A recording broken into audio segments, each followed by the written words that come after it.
ओम श्री गणेशाय नमः। हर हर महादेव। नमस्कार प्रिय दर्शकों, हमारे चैनल पर आपका स्वागत है। आज हम आपको भगवान शिव और माता पार्वती के पुत्रों श्री गणेश और स्वामी कार्तिकेय की एक बहुत ही रोचक और ज्ञानवर्धक लीला सुनाने जा रहे हैं। यह कथा नारद जी के एक प्रश्न से आरंभ होती है। वे ब्रह्मा जी शिव पार्वती के दिव्य यश के बारे में जानने की इच्छा रखते हैं। ब्रह्मा जी कहते हैं, हे नारद, शिव और पार्वती अपने दोनों पुत्रों गणेश और कार्तिकेय की बाल लीलाओं को देखकर अत्यंत आनंदित होते थे। दोनों कुमार भी अपने माता पिता की भक्ति भाव से सेवा करते थे। इस प्रेम और वात्सल्य के कारण माता पिता का स्नेह अपने पुत्रों पर दिन प्रतिदिन वैसे ही बढ़ रहा था जैसे शुक्ल पक्ष का चंद्रमा बढ़ता है। एक दिन भगवान शिव और माता पार्वती ने एकांत में विचार किया कि उनको दोनों पुत्र विवाह के योग्य हो गए हैं। जब यह बात दोनों पुत्रों को ज्ञात हुई तो उनके मन में भी विवाह की इच्छा जाग उठी। दोनों में इस बात का विवाद होने लगा कि किसका विवाह पहले होगा। पहले मैं विवाह करूंगा, पहले मैं, इसी बात पर दोनों आपस में तर्क करने लगे। अपने पुत्रों का विवाद सुनकर शिव और पार्वती ने एक शर्त रखी। उन्होंने कहा, पुत्रों, तुम दोनों में से जो भी इस संपूर्ण पृथ्वी की परिक्रमा करके सबसे पहले वापस आएगा, उसी का विवाह पहले संपन्न किया जाएगा। माता पिता की यह बात सुनते ही महाबली कार्तिकेय बिना कोई विलंब किए अपने वाहन मयूर पर सवार होकर पृथ्वी की परिक्रमा करने के लिए तुरंत निकल पड़े। परंतु बुद्धिमान गणेश जी वहीं खड़े विचार करने लगे। वे सोचने लगे कि मैं पूरी पृथ्वी की परिक्रमा कैसे कर पाऊंगा। मेरा वाहन तो मूषक है और मेरा शरीर भी स्थूल है। ऐसा विचार करके गणेश जी ने अपनी अद्भुत बुद्धि का प्रयोग किया। गणेश जी ने स्नान करके 2 आसन स्थापित किए और अपने माता पिता शिव और पार्वती को उन पर विराजमान होने के लिए कहा। जब वे दोनों आसन पर बैठ गए तो गणेश जी ने उनकी विधि विधान से पूजा की और फिर उनकी 7 बार परिक्रमा की। परिक्रमा पूरी करके गणेश जी ने हाथ जोड़कर कहा, हे माता पिता, मैंने पृथ्वी की परिक्रमा पूरी कर ली है, अब आप मेरा विवाह कर दीजिए। शिव पार्वती ने आश्चर्य से पूछा, हे पुत्र, तुमने विशाल पृथ्वी की परिक्रमा कब कर ली?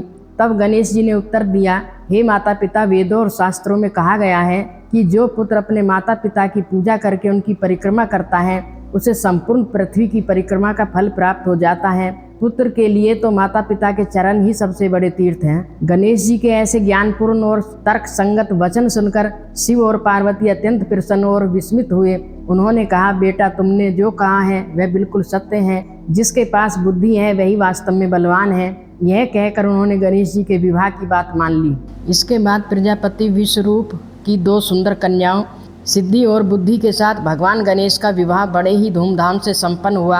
इस विवाह समारोह में सभी देवी देवता और ऋषि मुनि शामिल हुए और नव दंपति को अपना आशीर्वाद दिया। समय आने पर गणेश जी को सिद्धि के गर्भ से क्षेम नामक पुत्र और बुद्धि के गर्भ से लाभ नामक पुत्र की प्राप्ति हुई। इस प्रकार गणेश जी अपने परिवार के साथ सुखपूर्वक रहने लगे। उधर जब स्वामी कार्तिकेय पूरी पृथ्वी की परिक्रमा करके वापस लौटे तो उन्होंने देवऋषि नारद से गणेश के विवाह और पुत्रों के जन्म का समाचार सुना। यह सब जानकर उनके मन में बहुत ही क्षोभ हुआ। माता पिता के रोकने पर भी वे नहीं रुके और कौंच पर्वत की ओर चले गए। उसी दिन से वे कुमार कुंवारे के रूप में प्रसिद्ध हो गए। कहा जाता है कि कार्तिकी पूर्णिमा के दिन कृत्तिका नक्षत्र भी उनके दर्शन करने के से सभी पाप नष्ट हो जाते हैं और मनोवांछित फल मिलता है।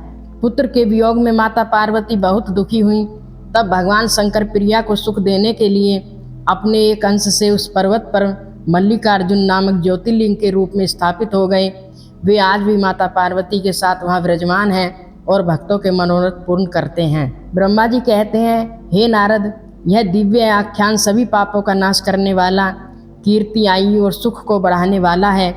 जो भी इस चरित्र को सुनता या सुनाता है उसके सभी मनोरथ सिद्ध हो जाते हैं और उसे शिव भक्ति की प्राप्ति होती है।